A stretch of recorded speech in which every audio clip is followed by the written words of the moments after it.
Magandang hapon po sa inyong lahat, mga minamahal naming taga-subaybay. Welcome po dito sa ating Studio Elizalde Broadcasting mula po sa Kalakhang, Maynila. At syempre po, sa ating pong programang pang-Sabado, ang Teacher Talk.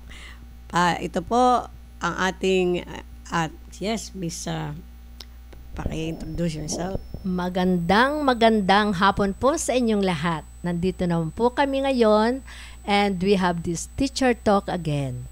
At yun po, nakakalungkot lang isipin na meron po kaming kasama na wala sa aming Absent ngayon si Yes. Teacher Emily, Okay. no? But then, narito po, syempre, kasama natin ang brilliant na si Teacher Eunice, syempre. At ako naman po si Teacher Mel. Okay. Ang amin pong kasamahan na si Teacher Emily, ay wala po sa amin. But kung ano man ang aming pag-uusapan po ngayon, ay siya po ay kasama namin during the time that we have discussed this. Ito po ay aming, we dedicate this program for our teachers because this is Teachers Month. yes, Teacher's Month, no? Na sineselebrate natin. Pero kailan ba inumpisahan niyang pagbibigay, pagpapahalaga sa ating mga guro? Alam niyo po, isang napakagandang masasabi nating pinakamagandang regalo na ibinigay sa ating mga kaguruan. Sino Dahil, nagbigay? alam mo po, ito ay ibinigay. Hindi lang basta ibinigay. Pero ito ay ibinigay sa atin na may pagpapahalaga. Alam niyo po ba kung saan ito nagsimula? Ito po ay nagsimula 1966 pa. Imagine, ang tagal na nun, di ba? Napakatagal pa. Pero pinag-aralan pa pala. Pinag-aralan po. Kailan ba nag-umpisa talaga? Okay.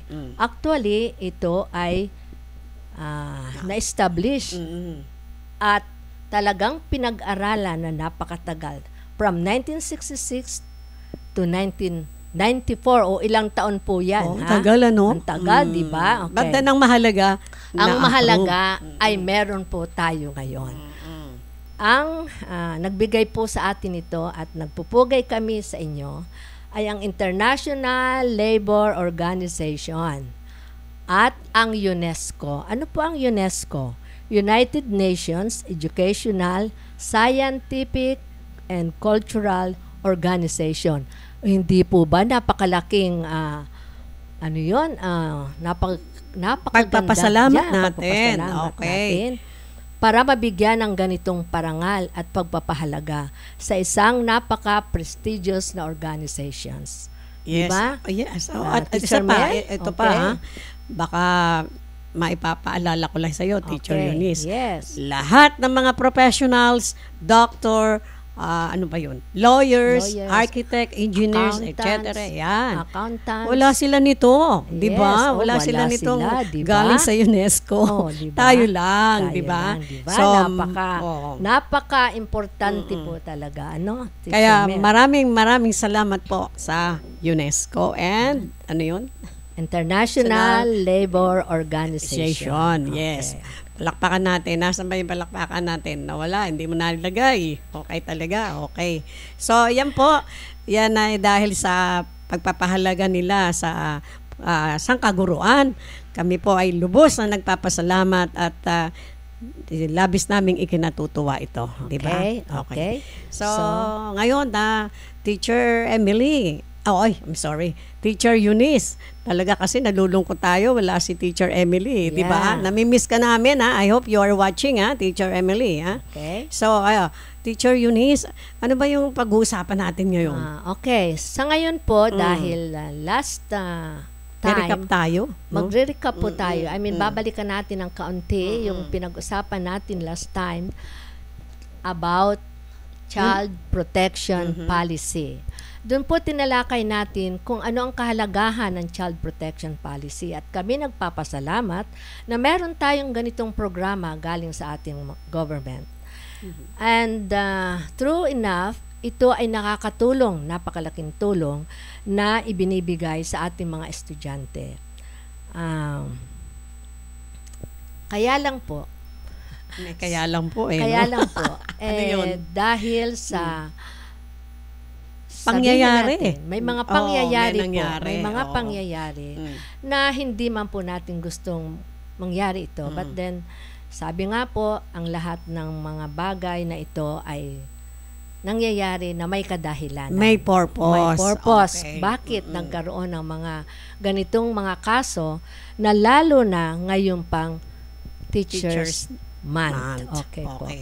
Pero ganun pa man, tayo ay magbibigay ng condolence Okay. sa pamilya ng bata, ano? Okay. But syempre, ano naman ang masasabi natin sa ating Okay.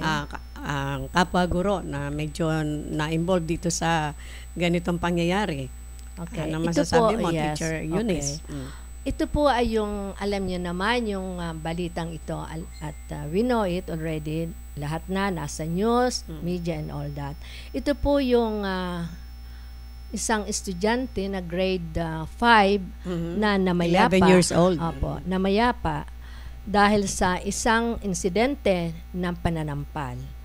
At nakikiramay po kami sa mga magulang at doon po sa Guro. mga estudyante rin, Mm. ang kanilang mga kamag-aral, okay? At lalong higit po nakikiramay din kami sa isang guro na katulad namin na meron po kaming mensahe na sana po na dito sa ganitong pangyari sa iyong buhay ay hindi ka sumuko, kundi magpakatatag ka at Harapin mo kung ano yung harapin dapat mo harapin. ang iyong kung ano man ito ang sinasabi sa inyo. Dahil kami po ay naniniwala at the end of the day nitong mga issue na ito ay mapapatunayan kung ano po talaga ang nangyari sa grade 5 na estudyanteng ito. And we believe that justice will be served. Yan Yes, po of yung course. okay. Pero meron tayo ritong panawagan di ba, Teacher Eunice? Dahil nga po sa child protection, student protection policy na to, ay natutuwa po tayo sapagkat kaagapay natin ito ang gobyerno, no? But then, ano kaya sa palagay mo, Teacher Eunice, how about the teachers? Sa ano naman? Okay. Alam niyo po, ang sinasabi natin na meron tayong child protection policy. Pero dito po ay siguro sa mga nangyayari, kailangan din po tayong magkaroon ng tinatawag na protection sa teacher kasi hindi lang po ang estudyante ang nagkakaroon ng tinatawag na pag-abuso. At meron din po mga teacher na mga naaabuso ng mga estudyante. But then again, ang sinasabi po natin, yung mga pag-uusapan dito, ay babalansihin natin kung ano po ang dapat na mangyari sa mga ganitong pagkakataon. Okay. Ay, yan ang talaga nating dapat na panawagan, Yeah. no? Kasi sabi nga kailangan naman patas. Patas, No, oo, opo. kasi Tapa. parang ang ating mga sangkaguruan ay medyo nakukulangan yata ng proteksyon kung kaya't sila ngayon ay masyadong merong takot sa puso nila when it comes to disciplining the students, right? Yeah. So yung ating panawagan dahil nga sa pangyayaring ito ay ano nga, Teacher Eunice? Alam niyo po, ang sinasabi po natin, bakit may mga ganitong mga sitwasyon na nangyayari? Una, while it is true na meron tayong tinatawag na child protection policy, ano po ba ang nangyayari dito? Ito po ba ay ibinigay na kaalaman sa mga teachers natin para kanilang malaman kung paano gagamitin itong child protection policy? And at the same time, to protect themselves also. Hindi po pwede na ang binigyan lang ng protection dito ay ang mga estudyante. Guide din po ang ating mga teachers should be protected also. Kaya lang, sa nakikita ko dito, Teacher Mel, nakikita ko lang, siguro yung kaalaman ng mga teachers dito ay hindi sapat na dapat ito ay every now and then, every year, ay dapat po ito ay nagkakaroon ng Oo. masusing, ano yun, Teacher Mel? Pagbibigay ng mga kaalaman tungkol dito. Opo. At syempre, Oo. yung ating kaagapay sa paaralan, Yes. teka, magkasama tayo sa paaralan for so many years, di ba? Oo May nga pala. natatandaan ka bang nag-seminar tayo tungkol dito sa protection? Ay, alam mo, Teacher Mel, ako nga ngayon iniisip ko Alam niyo po, nagturo ako. How many years ako nagturo? 40 years, no? Okay. Private, 10 years, and then the rest of that, public. Pero alam niyo, 2 beses lang akong I remembered this child protection policy na Naka-undergo ka yeah, ng seminar? Yes. Pero yung po Pero sa paaralan natin? napakatagal na. Hindi sa paaralan natin. So, ang sinasabi po namin dito na dapat po tayo ay magkaroon ng masusing Sapat. nakaalaman, Okay. lalo na ang ating mga teachers. Okay. Okay, pero bago tayo magpatuloy, Teacher Eunice, pakibati mo nga itong ating mga viewers. Oh, yan, dami, oh. Oo. Okay. I think your daughter in Japan. Okay, marami okay. pong salamat kay Erica Abanto watching, kay Ma'am Grace Bilyato. Bilyato, Is watching. Jocelyn. Oh, Ate Jocelyn. Ah. Ma'am Jocelyn, how are you? Asisyo, yes. Okay. So, sana pumunta po kayo dito. Okay. And, be with us, no? Yes. Ma'am Jocelyn, Okay. Asisyo, we are inviting you to come over, no? John Mar. And be with us, okay. Sino yun? John Mar or Saan? something. Okay. Sino yung yung una? Hello po. Oh. Yung Okay. una na. Jomer Constantino. Hello po. Eric, Okay na, your daughter. Okay. Anyway, maraming salamat po sa mga viewers natin, and please continue Okay. Sige. with us, no? Continue viewing us every now and then. Okay. Okay. So, ano nga ba yung pinag-usapan natin? Yun nga po ang yung sinasabi. mga sapat na kaalaman. Sapat Meron ba na tayo yan? kaalaman. Yan po Oh, ang sinasabi natin. parang walay. Na pag-usapan po natin yung mga nangyayari ngayon. Ano po ba ang mga nangyayari ngayon? Yung pinaka-recent na pangyayari. Ayun, yung 11-year-old na bata na kung saan ay namatay daw dahil sa pananampal ng isang guro. Ha? Okay. Pero yun nga, tinalakay natin yan noon na sinasabi na baka naman may karamdaman yung bata. Hindi, ikaw ba naman mamamatay ka sa isang sampal lamang, lalo pat babae ang isang guro. Hindi naman siguro ganong kalakasan yun. At saka hindi naman niya intensyon siguro na ganon, masampal, ano. Pero napatunayan po na Teacher Eunice, napatunayan the other day na may sakit pala yung bata. Okay. Ah, So, yan po ang nakakalungkot isipin na kung mayroong ganong insidente, ano po ang ginawa para maiwasan yung tinatawag nating ang tawag nun parang judge na agad yung teacher. judgmental. Judge na yung teacher na siya ay may kasalanan. Kumbaga, kaagad. meron na agad siyang ang tawag nitong pronouncement na siya ang dahilan kung bakit namatay yung bata.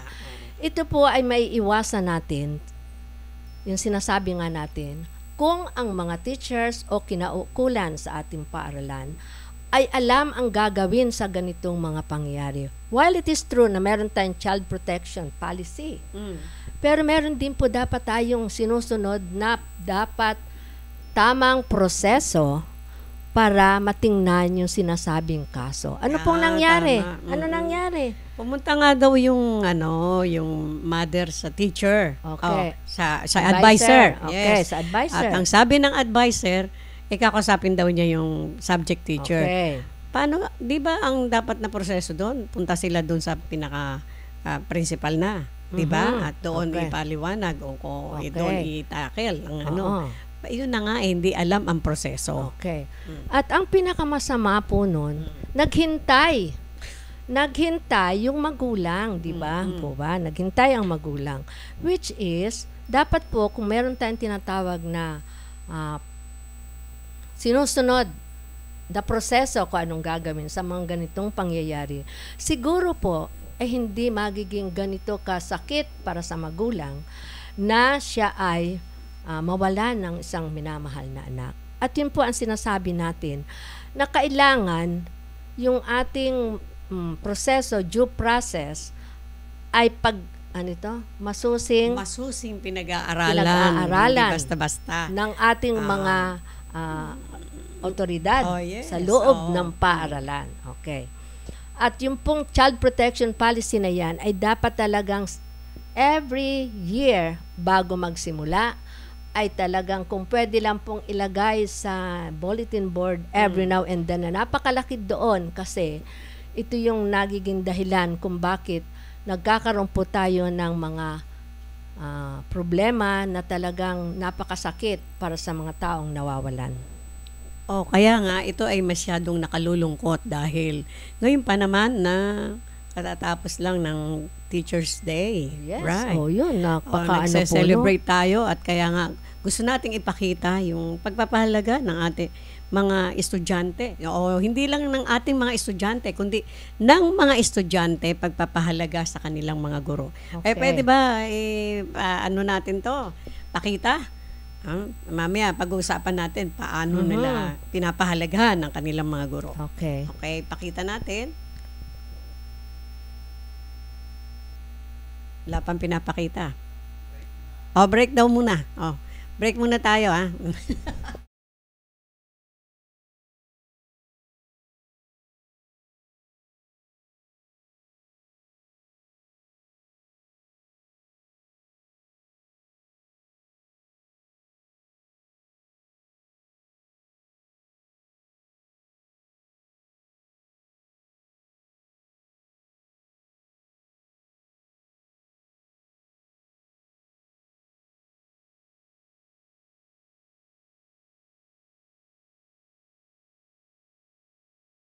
Alam mo, Teacher Eunice, katulad nga ng sinabi natin kanina, ang pagpapahalagang ginawa sa atin ng UNESCO, talaga namang we really appreciate it very much yung mga sangkaguruan, right? Dahil nga among the professionals, tayo po yung binigyan ng labis na pagpapahalaga. Di ba labis yun? Labis talaga. Labis talaga ang pagpapahalaga. Talaga, di ba? Sabi nga po, bakit of all the professions, why the teachers? Bakit po talaga tayo ang binigyan ng ganitong napakalaking pagpapahalaga? Bakit nga ba? Ano yung sinasabi sa mga professionals, di ba? Sila, meron doktor. Ang doktor, napaka-importante dahil ang kanilang nagpapagaling ng may sakit. Yes. Okay? Ang mga engineers, architect, nagpapatayo ng napakagagandang mga buildings at kabahayan. Okay. At kung wala niya, wala po tayong titirhan. Okay. Ang mga accountants, ano po ang ginagawa nila? Abay, kung wala po sila, sasabog po ang ating ekonomiya at yung pala, lahat na nawawala, akala nila may pera. Akala mo together, yung pala gather. Opo. At ang mga lawyers natin, nagtatanggol ng ating karapatan. Sigurado ka. Ayun lang po ang aking kaalaman sa mga lawyers. Diba? Nagtatanggol sa mga karapatan. Pinagtatanggol tayo, lalo na kung tayo naaapi, etc. Okay. At yung pong ating mga ang tawag nito, yung sa ating church. Ang church natin, anong pong meron tayo? Di ba mayroon tayong mga priest, pastors, mga nag-aral po yan. Anong kanilang specification na pinag-aralan? Theology. Yan, right? Doon, lahat theology. Po yan. Okay. Na siya nagpapaliwanag sa atin tungkol sa... Lahat po ng mga professions. Okay. Pero, sino po ang binigyan ng napakalaking pagpapahalaga, and we have what we call Teacher's Day. Yes, Hindi lang po day yan, ha? Take note. Teacher Mel, hindi lang yan day. Months. Meron po tayong ibinigay sila na isang buong buwan para tayo ay magpakita ng ating pagpapahalaga sa ating mga guro. At sabi nga po nila, ito lagi kong sinasabi Sabi nila, Mm. without the teachers, kung wala po sila, wala kayo. Sabi nga. Sabi po. Ganon. O, For syempre, every oo.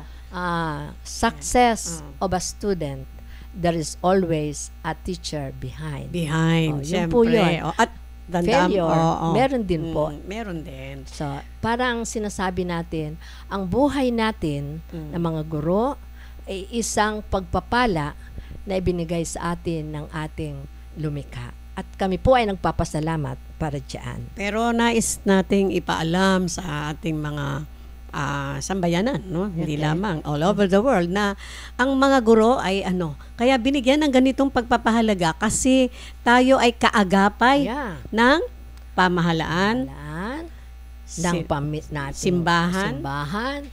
Ating community. Yes. O yan. Sa paghubog sa ating mga kabataan, 'di ba? Tungo sa isang mabuting kaugalian, 'di ba? Sabi nga mabuting mamamayan. O, hindi sabi lang- ng ating national hero, Dr. Jose Rizal? Okay.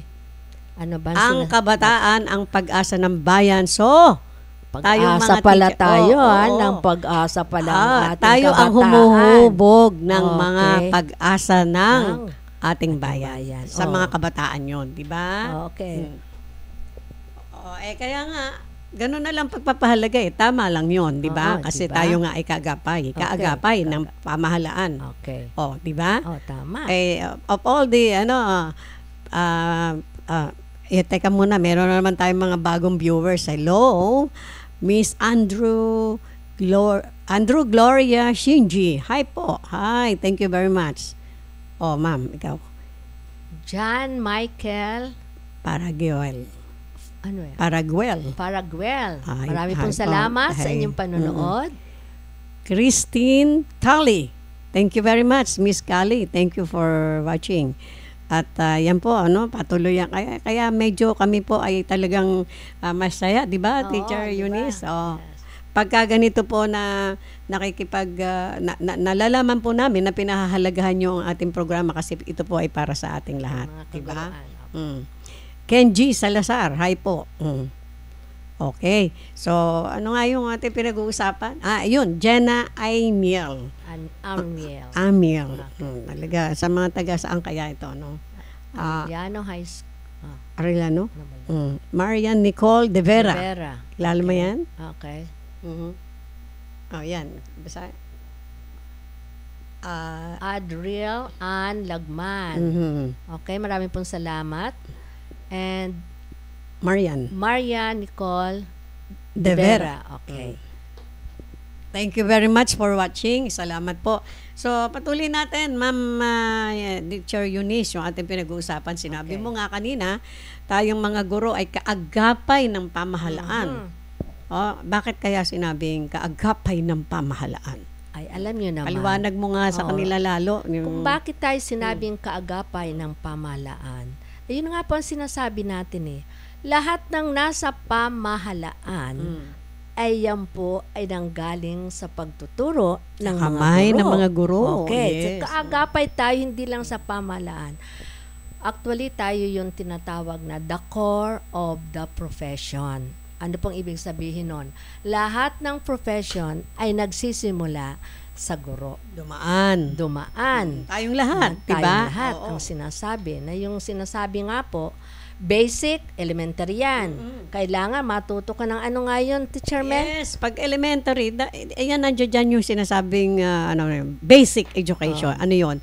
Matutong bumasa, reading, writing, arithmetic. Yan, yung po Ano ba yung yun. arithmetic? Diyan yan, ha? Diba? Okay. Kailangan matuto kayong tatlong yun. Kasi kung hindi, mahirapan po kayong pumunta sa second level. Level. Is, sa secondary, ano naman na ating secondary, andyan na po yung skills. Yes.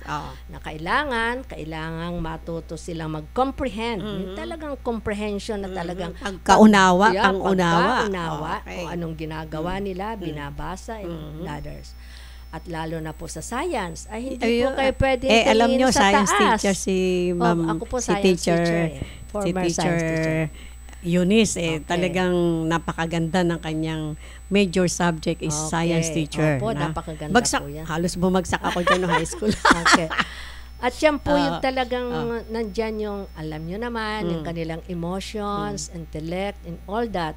Diyan po nadidevelop sa secondary. Talaga. Kaya dapat yung mga teachers po natin ay hindi lamang magaling sa pagtuturo ng language, ng science, pinaka-importante po yung emotions, stability ng ating Guidance, mga estudyante. oo. Guidance, nandiyan na po yung talagang papasok na yung ating pagiging guidance teacher. Hindi lang Okay. po tayo guidance, hindi lang po tayo teacher ng subject for the guidance teacher. Lahat na ng Yun, ano, lahat. ng, We have- lahat na oo, ng lahat na, di po ba? kailangan gawin ay Okay, dapat opo. kailangan natin gawin. At Pero kaya- may tanong lang ako sa iyo, Teacher Ano Eunice. po yun? Can you share us yung ano ang iyong karanasan bilang isang science teacher?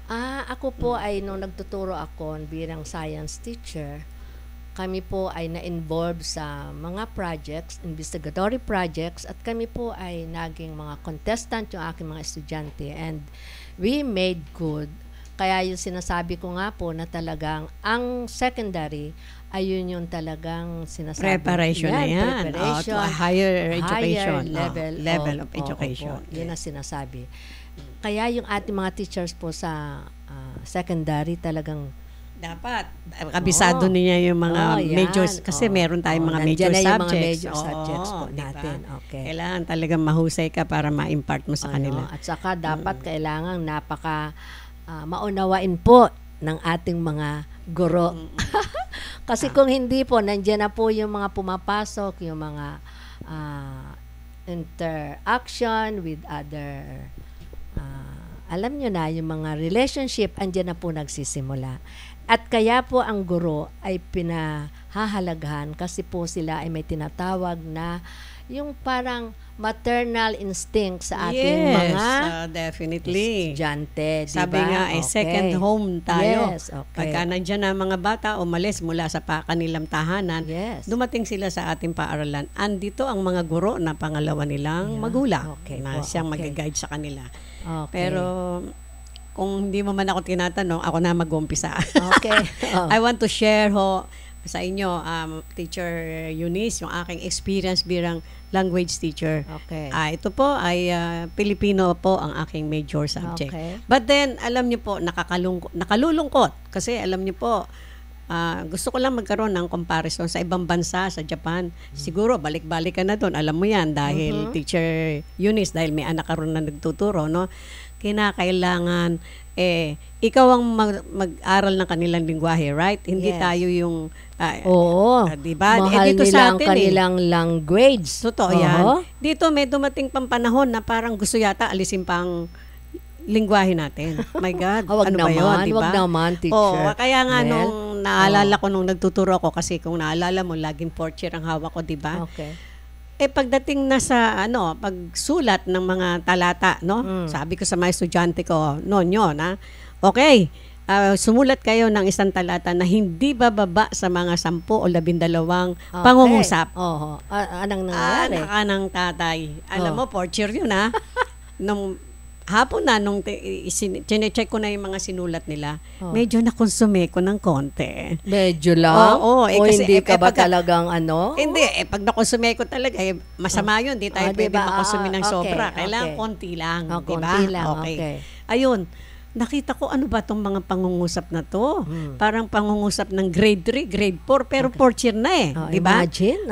Bakit? Bakit? Pero nga sinasabi ko nga preparation nito sa much higher level of education. Fourth year na di ba? Bakit yun na hindi nila magawa? bakit Lingwahe nga natin hindi yan. nila kilala ang iba't ibang bahagi ng pangungusap. That's why hindi sila makapag-compose ng ng magandang pangungusap. Oh my God. Ayan, nakita yan. mo? Nakakaiyak di ba? Oo. Ayoko. Ngayon. Ngayon, Naalala hindi ko na? lang, Okay. pero kinausap ko nga sila, naku anak, hindi pwede yan ganyan, Kailangan bihasa kayo sa sariling lingwahe. oo. So, ang sinasabi mo ngayon Mm. ay napaka-importante ng ating language, para maintindihan. Ganun ba Siyempre. yun? Oo. Hindi ba mas maganda yung sinusulat na lang sa English yung Wow. komposisyon mo? Kaya dapat wala nang Pilipino. Wow. Diba? Wow. No, it's just It's just just a joke. it's Yes. not a joke, Oh. but then sometimes I have to say it. Kasi alam nyo po, puro tayo English na ng English. Kaya nga Nakakalimutan na eh. natin yung talagang sarili natin language eh. Yes. Kaya, tingnan mo ang mga bata sa elementary. Nahirapan sila, di ba? Ang tataas ng grade niyan sa math, English, yung mga talagang using English language. Lalo na Pagdating ngayon. sa Pilipino, Bagsak. patay. Oo. Nakakalungkot isipin. Totoo di ba? yan. Oo. Anyway. Para yun po bang ay wala para lang tayong... tayong nagbabalik tanaw sa mga nangyayari. Okay? Kaya paalala natin sa ating mga kababayan, alam niyo po, ano ang pagkakakilanlan ng isang mamamayan? Okay. 'Di ba? Yeah. Lingwahe, una, 'di ba? Yeah. May Language. sarili tayong lingwahe. Oh. Meron tayong sariling bandila. Meron lahat ng 'yan ay nagre-represent bilang isang mamamayan ng isang bansa. Okay. And so, kailangan masterin mo yung Pilipino. Masterin mo yung lingwahe ng iyong bansa. Huwag mong ikahiya. Yan yun. No. Dapat baguhin ulit. Bumalik tayo dun sa dati. na Hindi pinapahalagahan ang pagiging Pilipino. So, teka muna, bago tayo magpatuloy, bati ulit. Ayan. Norse Coronado, hello po. Hello, Nora. Thank you for kilala mo. watching. Ma'am Bax, thank you for watching. Watching from Abida Tower, San Lazaro. Doon siya nakatira. Yeah, I know. I remember this Minerva kilala mo ba Volante yan? box. Oo. Naabutan ko pa siya. Yeah. Yes. Okay. Marami pong salamat sa inyong panonood. Thank you for watching. Okay. So, ano yung, dahil bago tayo magtapos dyan, Teacher Eunice. Lagi ko naalala, Ma'am Emily, masyadong nagpapaalala ka, namimiss ka namin. So, next time around, don't be absent, no? Ito, ano ngayon ang ating, sa mga tinalakay natin, ano ating rekomendasyon? Ano yung ating mga gustong ipahatid sa ating gobyerno para naman para sa proteksyon ng mga guro? Okay. Ang sinasabi po natin, balikan natin yung ating mga pinag-usapan before and now. Kasi ang sinasabi po natin, kung bakit nagkakaroon tayo ng mga ganitong mga pag-aabuso at hindi natin alam kung paano natin bibigyan ng solusyon, lulutasin ang mga ganitong problema. At sinasabi rin po natin na ayon na rin sa mga mga data gathered, hindi lang ang pag-aabuso ng mga estudyante sa mga estudyante. Meron din pong mga pag-aabuso para sa mga guro. Siguro hindi ito nabibigyan, Teacher Mel, ng pansin. Kasi ang sinasabi po nila, ang mga guro, mga ano na yan mas nakakaintindi sila, mas sila na they are authority over the it students. should not be a reason. Okay. So, yun nga po, kaya tayo mayroong child protection policy, law. Pero nakakalimutan po natin na meron na din mga pag-aabuso na nangyayari sa ating mga kaguruan. At yan po ay isang halimbawa, ito sinasabi na nga natin na to. The recent news na sinasabi mo na yung bata ay sinampal at ang naging dahilan ng kanyang pamamayapa. Tama ba yung Tagalog ko? Alam mo naman ako kumisan, ha? Na siya'y namayapa na. Namayapa. Okay. Dahil sa pananampal. And with that, talagang lahat talagang umaano na i-judge yung teacher na talagang kulang na lang sabihin na intention yung doon sa di po ba? But then, ang sinasabi nga po natin, at ito ang aming ina-appeal, although sabi natin, dapat po sana ay pag-usapan at may sapat na at magkaroon ng pag-aaral na dapat magkaroon ng tinatawag po na teacher center where yung mga teacher po natin ay meron silang mapupuntahan. Matatakbuhan. Na kung sakali may mga ganitong mga problema. Kasi ang nangyayari po dito, hindi na po yung estudyante, kundi pati na yung parents nagkakaroon na ng problema. Kasi instead na pupunta sa tamang authority, wala. Hindi na po pumupunta doon kasi kung saan na pumupunta. At yung teacher naman po, hindi niya alam kung anong gagawin niya. Minsan, parang nagiging ano na siya, natuturete. Hindi na niya alam ang kanyang gagawin because they don't have this center for teachers. So, kaya po yun ang aming gustong sabihin na kung po pwede na magkaroon tayo ng ganitong sapat na kaalaman at proteksyon naman din para sa ating mga guro. At saka meron tayo ulitin po namin kung mamarapati ng ating Department of Education at ang ating pong mahal na BP Secretary of Education, si BP Sara Duterte, na magkaroon po tayo ng Teacher Center. Para naman gabay para sa mga gabay guro. Gabay po sa ating mga guro kung sila'y nagkakaroon po ng ganito mga problema. Okay po. Yung sinasabi ngang dapat sapat, no? Hindi naman natin sinasabing walang ginawa ang ating pamahalaan o ang Department of Education. Meron po, pero sa nakikita natin hindi sapat, 'di ba? Kaya ano yung ibig sabihin ng hindi sapat? Parang hindi yata masyadong pinag-aralan o binibigyan ng pansin ng masusing pag-aaral at talagang para sa kapakanan ng mga guro naman. Kasi hindi lang naman po ang mga estudyante ang nabubuli. Sa Arellano, 'di ba? May kaso niyan. Marami po tayong pero may narinig po ba kayo na nagreklamo ang guro? Wala po. Yun nga po ang problema. Kasi yun nga. At meron pong last year ba ito? The other something, COVID something pa tayo nun. Na yung bata ay tumalon. Tumalon saan? Tumalon sa kanilang from 4th floor, I think. Wow, di namatay? Nagpakamatay yung bata. Yan ba yung pangyayari sa atin sa Arellano? No, hindi ito sa Arellano. Sa isang school ito. Ngayon, anong nangyari? Siyempre naman namatay. Kaya lang, it's because of the grade of the teacher. Imagine yun grade of the teacher. Pero hindi po yun Maraming dahilan, but always the teacher na laging sinasabi. Yun ang irony nung bagay na ito. Kaya nga ang sinasabi natin. Na kailangan magkaroon tayo ng sapat ang proteksyon para sa ating mga sangkaguruan. At magkaroon ng Center for Teachers. Yes, Center for Teachers, please. Diba? Ng ganito ang ating mga... hindi po yung pagka nabubuli na mga teacher, hindi niya alam kung anong gagawin niya, saan siya tatakbo. Kung sa principal naman, kakausapin lang siya noon. Di ba? Kapag minsan, wag naman humagagalit sa atin, ito po ay from experience. Di ba? Kinakalabito ako ni teacher. Wag na muna natin i-discuss ang sige. We should be happy Nagpapatawa lang ako. Anyway, yun po, dahil sa nakalulungkot nga dahil itong pangyayari, but then kailangan po natin na bigyan din ng mga pagpapahalaga yung pagpapahalagang ginawa sa atin dahil ito nga meron tayong Teachers Day, right?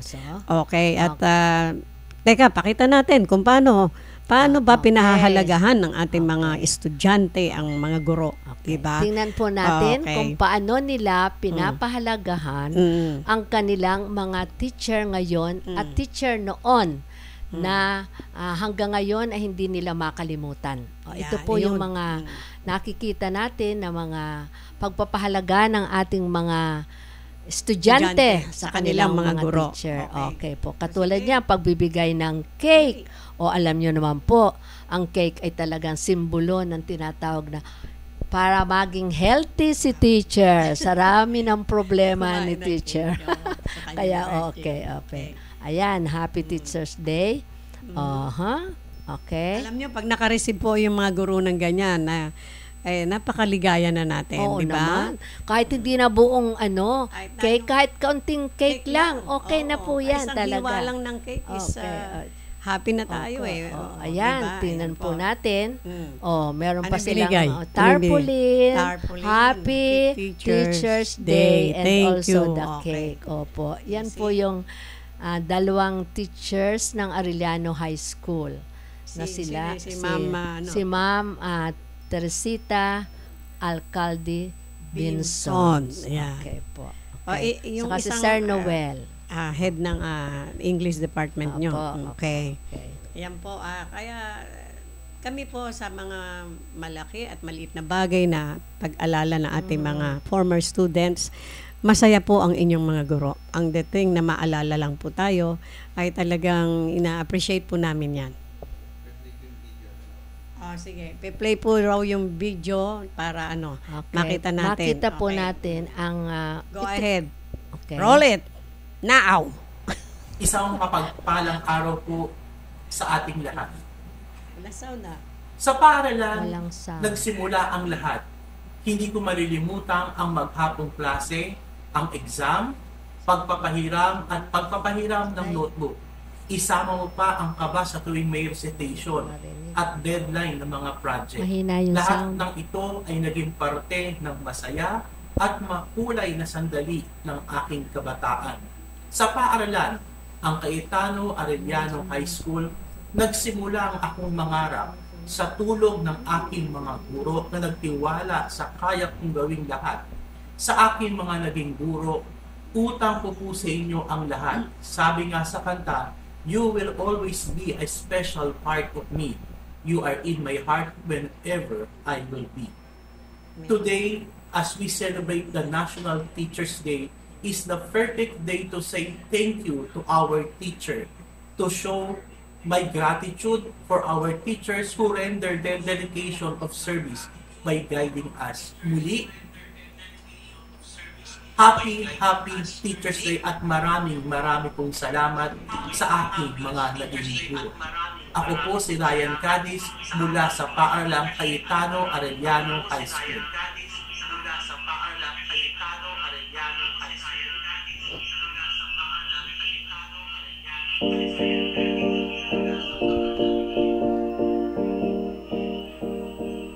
Yan. May tanong dito, pakibasa natin. Ayan, no? Chocolate.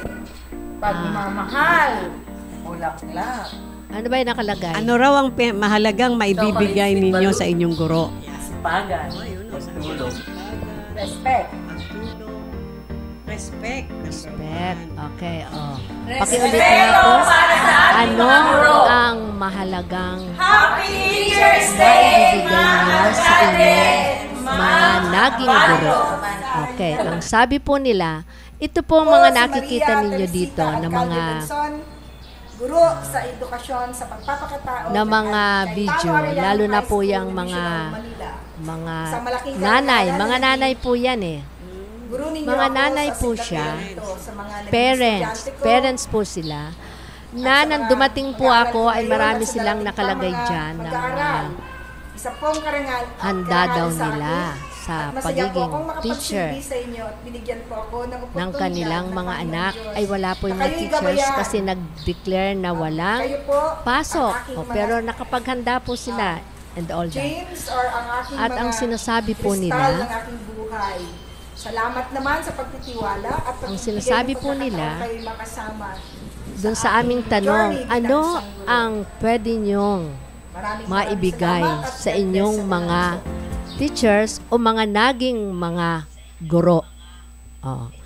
Kung nakita po nyo, pinakita na ba kayo? Alam natin yung mga nanay na yan naging estudyante rin ng Yeah, Arellano naging yan di ba? yeah, opo, mga ano yan, mga estudyante ng ating Arellano High School. At mga nanay na po sila. At ang kanilang mga estudyante, ang kanilang mga anak ay mga estudyante ng Arellano High School. Okay. So, ano po ang sinabi nila? Na Ang kanilang maibibigay daw ay number one, respect. Respect. Thank Okay. you so much. Paggalang. At ano pa ba yon? May chocolate, oh. May Binigyan ng chocolate. chocolate. Naalala ko nung nandyan pa ako sa Arellano, may nagbigay palagi ka. kang may chocolate. Oo, Ikaw din diba? eh. Oo. Dami-dami mong mga Yes. nare-receive na mga Yeah, roses, yes. di ba? Then, Okay. roses. Kita And mo? then, meron pa silang flowers. Kaya, Okay. natutuwa tayo sa mga estudyante kasi iniamot lang nila yung sa Yes. kanilang mga baon Oo eh, di nga. ba? Oo, nagtitipid po sila para makabili nun. At meron pa silang balloons. Yes, oo. Yan. At ang pinakaano po doon, sabi nga, hindi nakikita sa material na bagay. Of Yung course. kanilang pagtulong. Yung gesture nila. Yung pagtulong. Naalala. Opo, Oo. maalalahanin. Naalala Okay, ang mga oo. guro nila. At ang number 1 sa kanila po na talagang kanilang ibinigay daw sa kanilang mga guro ay ang respect. Yan. Paggalang sa kanilang mga guro. Na hanggang ngayon ay kanila po talagang isinasabuhay. Kaya pag nakikita nila ang mga teachers, good morning ma'am, good morning sir, ganun sila kagalang. And I hope na sana po ang ating mga teachers ay nare-recognize din yung ganoong mga napakagandang mga Gesture. ipinakikita ng ating mga estudyante. At mga parents, di Yung ba? parents, Oo, opo. yung mga parents Mga parents na po yan. Pero Na ganun ano pa? pa rin sila. Opo. And we are so happy that we have this kind of gesture from our yes, student opo. and sa mga parents Oo. natin. Alam niyo po, kahit na maliit lang na hindi naman ho yun sinusukat kung magkano kung ano halaga ng binigay, oo, tama. 'di ba? Hindi naman Masaya yun eh. tayo, naalala tayo, 'di ba? Yun ang pinaka-importante. Kaya medyo kahit na masama yung pakiramdam mo maganda Oo, pakiramdam. Hi ma'am, happy Teachers Oo, Day. ganun na lang, kahit bati na lang, kahit pagbati, masaya ka na tama na yun 'di ba? Yun ang At importante. syempre, Okay, oo. naalala ko rin nung ako'y estudyante pa, may mga sa isip natin, meron tayong mga minamahal at hindi makalimutang mga guro, right? yes. Ikaw rin siguro, Oh, yes, Teacher Eunice, oo. 'di ba? Lahat tayo, merong ganung mga magandang memories sa Yes, ating mga yes. guro, no? Oh. Ako rin, yung grade 1 teacher ko, naalala ko pa, si Miss Berba. Grabe Oo. naman yan. Naalala mo pa Naalala yan. ko, hindi ko Nako, makakalimutan. Miss Berba from Santa Ana Elementary Bakit School. naman, Teacher Mel, di mo siya makakalimutan? Kasi, nung isang beses, ako ay napipi. Instead na magalit siya, halos ako'y buhatin . O sige, anong gusto mo? Punta dito sa papalitan pa ako ng pantitoy. You see, ganun ka atensyon, ang atensyon na binibigay ng mga guro. Lalo na po sa elementary, saludo po ako sa mga elementary Yes. teachers, di ba? Okay, oo. Kasi talagang parang kung alagaan nila yung mga estudyante nila, parang mga anak nila Tama. Nakikita natin yan, di ba? Okay. Yan ang pinaka You see? Alam mo yung sinasabi nating wala daw pinakamagandang madarama ang teacher kung sila ay Naalala. Yan lang, Oo. naalaala sila. Maaring napakaliit na bagay pero tama na yon sa kanila. Kaya nga, yung masalubong tayo, ay ma'am, kamusta kayo? Mga Yun ganyan, lang, di ba? more than enough doon sa minsan chocolate. Sa LRT pila-pila, dami-dami, biglang merong isang estudyanteng nakabara dito, yung pala, empleyado siya doon. Parang siya yung nagpapaandar ng tren. Ay ma'am, punta kayo dito. Ako na diba? po bahala. Ganyan. You see? Diba? Oo. Ay, that's Yung a mga very great gestures na gesture. hinanapan. Diba? At ito kwentong na marami na rin ang mga naka-experience nitong kwento just to light the mood, no? Alam mo po noon, 'di ba, sumasakay ang mga teachers sa jeep. O yan, alam niyo na, ano ito, ng habulan, talsiksikan, etc. So, pag nakasakay ka na doon, akala mo nakaayos ka na. Mamaya may sasakyan, 3 mga binatilyo na mga Oo, bag dyan, bag. Oo, may ganun niya. Yun pala, Hold upper. nag-hold up yung Oo. bata. 3 yun. Nung makita yung teacher niya, ay, si teacher, si ma'am, wag lang, baba na tayo. Wag si ma'am, wag dito. O, see? Imagine mo that's true hindi ito kwentong kotsero po. Ito po ay tunay na nangyari. Ilang beses na mga teachers, ang ganito ang sinasabi nilang experience. It's not because na we judge yung ating mga estudyante, bakit nagkaganon. But then again, in their moment of making, alam mo ba yon, Oo. yung Pag- kukuha, oo. magnanakaw. Naalaala pa rin nila ang Na, teacher nila. ko to, hindi natin. Naku, sandali, baba na tayo. Huwag na tayo, di ba? So, Magandang gesture, 'di ba? Pero sa isang banda, nakalulungkot. nakakalungkot. Nakalulungkot Yes, na oo. malaman natin ang isang estudyante natin ay napariwara ng gano'n. Yes, oo. Kaya Ganun nga talaga. mga estudyante kami ay talagang nananalangin at sumusubaybay sa inyo ng lubos na sana ay maging maganda ang inyong kinabukasan Yes, opo. at kayo ay tumahak sa tamang landas, no? Dahil Nakakalungkot. yes, Oo. ano man ang maging inyong kinabukasan ay kasama nyo kami sa kasayahan at kami nalulungkot kung kayo hindi maging matagumpay. Opo. Okay. Yan po. Ang amin talagang nanggagaling sa kaluturan ng aming puso. Yung lahat na maganda na sana ayun ang inyong maitanim sa inyong puso. So, yan po mga minamahal nating taga-subaybay. Don't forget, every Saturday po, ang ating teacher talk. Of course, ngayon ay wala ang ating number 1 na si Teacher Emily. But then, let's hope na next Saturday she will be with us, of course, di ba? Anyway, nandito naman ang ating brilliant na kasamang guro, si Teacher Eunice. And so, ayan, magpaalam na tayo, Teacher Okay. Eunice. Oh. Marami pong salamat sa inyong panunood, pakikinig. At sana po ay nakapagbigay kami ng kaunting kaalaman at kasiyahan sa inyo. And we hope that next time you'll be with us again. Hi, Ems, we really miss you. Okay, tsaka don't forget ho, kung meron kayong gustong ipaalam sa amin o gustong topic na i-discuss sa inyo, Okay. please don't hesitate to do it. Andyan naman po, pwede kayong magsulat ng inyong mga Opo. gustong Oh, yes. sasabihin. Opo. Kung ano At gusto any niyo. rate, please don't forget to like us, follow us, and subscribe us sa ating pong YouTube channel, sa ating pong Facebook channel, sa Elizalde Broadcasting. And don't forget, we always say, we love you all. Bye-bye. Bye-bye.